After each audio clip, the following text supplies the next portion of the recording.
my gosh, it's flu shot day. It's flu shot day. This is Jill for today. Are you excited? Like, are you really excited? Yeah, I can hardly contain myself. You know what's so interesting about this? We get flu shots every year. And I would recommend that, but somebody would write and say, you don't want to get flu shots? What is it now? What are you going to say? When's the last time we had the flu? Well, it's been a while. Forever. It has. And we haven't gotten, we get flu shots every year. We do. Anyway, I digress. Coincidence? Coincidence. I don't think This so. summer was so horrible, and we holed up for so long because the weather was bad, the smoke was bad. It was just kind of a crummy summer. And my sister-in-law said, well, I'm going to get my flu shot. And I thought, well, this is kind of a weird time of year to go get a flu shot. What is it, like March or April? I did. I said, March, April, you're getting a flu shot and that kind of late? And then I realized, no, it's October. It is October. The As a matter of fact, today we have been married for 42 and a half years. Don't go there. Exactly. All right. You're just so romantic. Me? Romantic? You are, honey. The colors are changing. We're going to take a ride and see if we can find some pumpkins and some fresh corn. The corn, before it's too late. The pumpkins are just now coming on. He fixed the doorbell. Remember the last time we talked, we had an issue with our new ding-dong camera doorbell. Tell him what you did. Tell him you fixed it is what you want to do. What did I do? You fixed it. I fixed it. And now it works really good. Yeah. So he was working, I think I recall telling you, he was working with this one guy on the phone. He was a sweet man. He's in San Jose or Oakland or whatever, San Mateo, whatever it is. Northern California. So he called, he said, I will call you tomorrow when you get that new equipment, because we had to switch out equipment. He had to switch out equipment. I'll call you to see how it's going, if you got it and you had any problems. So the day he was supposed to call, he didn't call. So the following day, he did call. And he starts to tell us this sweet story. Well, I'm sorry I didn't call you. My wife and I have been, he didn't use the word estranged, but separated. She moved out on me, and I've just been a mess. I've been a wreck. But this weekend, she decided to come home. We're going to try to make it work. And I'm sorry I didn't call back. But I was having, good things happening in my life. So we had the bromance here. But he said he'd call after I got the new unit and got it hooked up and see how it was going. Well, evidently his reconciliation with the wife turned into a murder-suicide because I haven't heard hide nor hair from him. So, Stop. Why must you say stuff like that? It's a beautiful romance. Oh. Why does it have to end in disaster? What? Why does it have to end in yet another person not keeping the commitment they made? Yeah, I'm cutting all this out. Why? Because let me ask you out there. You're how many a buzzkill. times has someone told you they would call you back and they don't do it? Yeah. When I was working, I told somebody I'd research something or I'd look into it for them and I'd call them back. And the day I said I would call them back came and I didn't have an answer for them. You know what I did? I called them back. I said, I don't have your answer yet, but I will call you back on such and such a date, hopefully with your answer. And if I still didn't have the answer, I'd call them anyway and tell them I still didn't have the answer. It's not that hard to keep your commitments. And it's good customer service. This is what I live with. 24/7. But fortunately, she's not aware of it because she talks 24/7 to herself. I do chitter. Even when I sleep, I chitter. My new wig came. I know you're going to say, what happened to your wig? I only wear it, it's like I don't wear it every day because you just wear the darn things out. We let the dog wear it when she's not. We don't have a dog. Speaking of dogs, anyway, I got my new wig, so I've got wig number 2, and it is really pretty. And we're going to where are we going now? I'm going to run into the hardware store for a minute. Yeah, do what? I get a faceplate for that.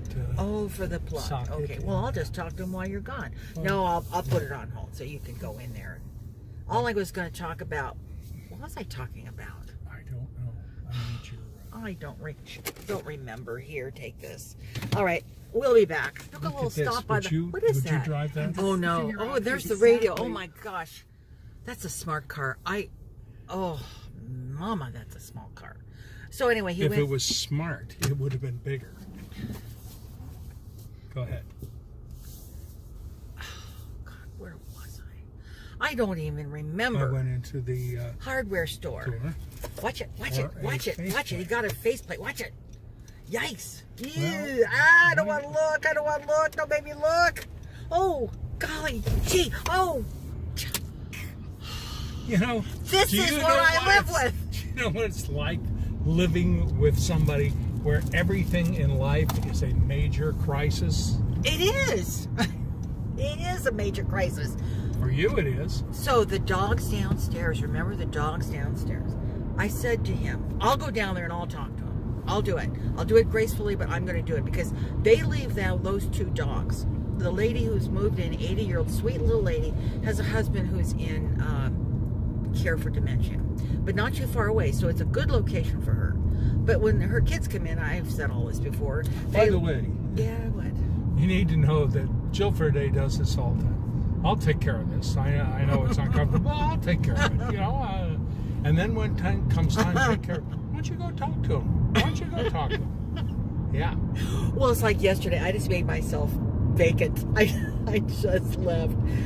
Yeah, so they do. I mean, it's a problem. And obviously, if they leave the dogs, they don't know they're going crazy. They left the other day, 10:30 to at least 2:30, because we finally left. Those dogs just barked and barked, and they take this little 5-minute snippet of air just to get a new fresh breath, and they start up after it.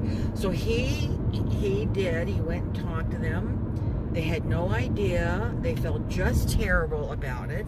What else did they tell you? Well, the wife had just retired, so they're going to be spending more time out at their cabin, primary residence on the lake, and he's going to retire in a month, so the dogs will be spending less time there. And we figured it might be a situation where the dogs were just having to get used to the new digs. Yeah. Is that it? It's hardly worth the bother. I can't think of anything else. It was a really dull story. It was a dull story. Tell about the Chandler shoes. Tell about the He went into the, I know you're going to say, oh God, another story. He went into this hardware store just to pick up this little faceplate thing. And so he says, you know, here's the big sale of the day. And so tell him the story. I love the story. It's a great story. Come on, tell him. When I was a young man going to college, I had a part-time job at a shoe store on the weekends. I sold shoes. So one day we're there. It's not my turn to take the next customer. I'm about third in line, I think. Because they rotate your grab.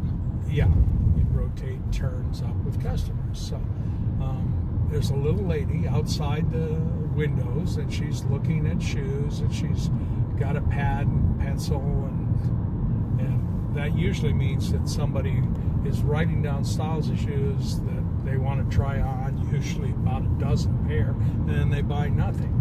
So this lady comes in with her pad and pencil, and my coworker says, you go ahead, Randy, that's okay, I'm busy, I got something else to do. So, anyway, so I get stuck with this lady, and she whips out her little pad and pencil and says, I need 1,700 pairs of tennis shoes. She was going to the Philippines and taking tennis shoes with her. So she gave me the sizes, and we started pulling shoes, and I sold her 1,700 pairs of tennis shoes and went home for the day. I think that's a good story. All right, well, we're going to go get flu shots. It's a beautiful day. It's the clouds and the colors and what? It's amazing, isn't it? When we came out of the garage, it was bright, sunny. Yeah. And within about 2 minutes down the road, it was cloudy. And let me see if I can show you here. Of course, I can't see what I'm showing you, but it's actually quite beautiful. It's gorgeous. Yeah, it's beautiful. You could just reverse the lens. No, I've told you that. You cannot do it. I'd have to stop the camera, reverse the... Oh, heck. All right, I'll do it. You can do it. See, I did it. Isn't this beautiful? It's really beautiful. I'm going to go out this window here. See these? And these clouds will just move all day long. We'll have sun, and then we'll have clouds. All right. he said before I was able to turn the camera on, he says, it's amazing. There are probably people out there who have never seen clowns before. All right, I think that's it. I think we've done enough. Our work is done here. Okay. Anything else? Parting words? Look for my new biography coming out, My Life with a Nut Job. All right, everybody. Thanks for watching. Tell your friends. Subscribe. You know, there's that little thing down there that says subscribe, and there's a little bell next to it. If you hit that, you will be the first to know when there's a video uploaded. That's right, because every time this dingy puts out a video, you'll get a ding. And I guess that's it. Yes. All right, everybody. We'll see you later. Take care. Bye-bye.